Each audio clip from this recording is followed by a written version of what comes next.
semuanya, perkenalkan nama saya Kalisa Tasya Antonius.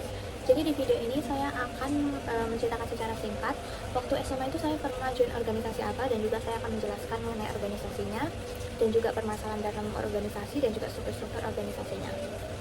Jadi waktu SMA itu saya pernah join organisasi yang namanya itu organisasi Go Green, yang dimana organisasi Go Green ini merupakan organisasi kecil yang ditujukan kepada siswa-siswi yang ingin membantu untuk mengurus mengenai kegiatan kebersihan di sekolah.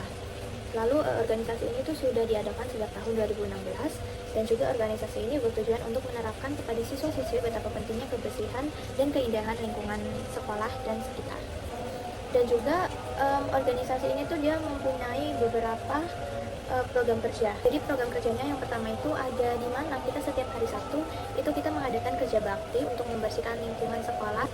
Terus yang kedua itu ada yang namanya bank sampah. Itu kita akan mengelola sampah plastik dan juga itu didaur ulang lalu kita jual. Nah, hasil dari penjualan itu kita masukkan ke kas dalam organisasi tersebut.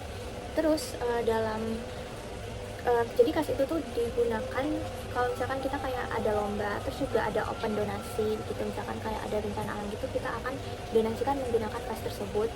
Terus juga kalau misalkan ada lomba itu nanti yang menang dapat tunai dari kita gitu. Lalu yang ketiga ada penghijauan, yaitu dimana kita akan menanam pohon dan juga kita akan menanam tanaman untuk menghias sekolah gitu. Terus yang keempat ada kampanye lingkungan. Jadi kita akan membuat poster, terus ada seminar atau lomba terkait kebersihan lingkungan. Untuk seminar, sebenarnya seminar ini tidak sering. Yang lebih sering tuh poster dan juga video. Lalu di sini yang berikutnya ada struktur organisasinya. Di sini ada pembina, ketua, bendahara, sekretaris. Terus ada 4 divisi.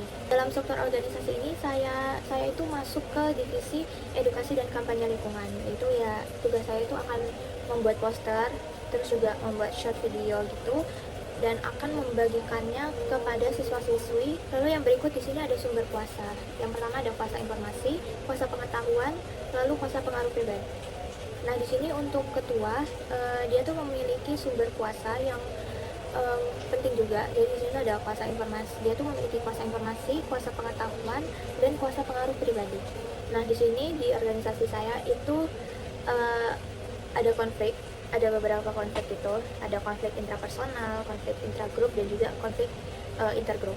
Jadi ketua organisasinya itu dia mencari jalan keluar gimana sih supaya organisasi ini berjalan dengan lancar ke depannya, terus juga lebih baik lagi, dan juga mengurangi konflik yang ada. Kita yang berikut di sini ada solusi. Nah, solusinya itu untuk pencegahan konflik. Yang pertama itu ada rapat evaluasi rutin. Terus yang kedua ada mengadakan pertemuan antar divisi untuk menyelaraskan tugas-tugas yang diberikan gitu. Terus yang ketiga komunikasi yang baik. Lalu yang ketiga itu komunikasi yang baik.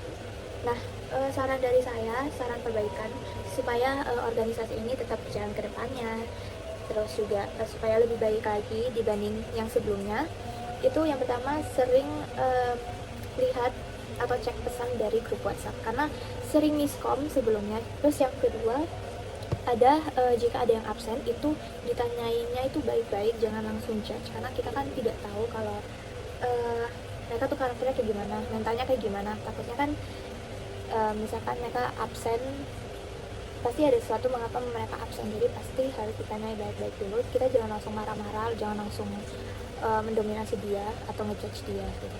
Lalu yang ketiga itu jika ada perdebatan pendapat, tanya pendapat dari yang mereka punya. Terus yang keempat itu ada jika ada anggota yang merasa terbebani dengan tugasnya, tanya dan bantu. Jadi ada orang yang kayak itu merasa di divisinya tuh dia meng-carry divisinya, jadi kayak semua tugas dalam divisi tersebut tuh dia yang kerjain, dia yang pikirin gitu.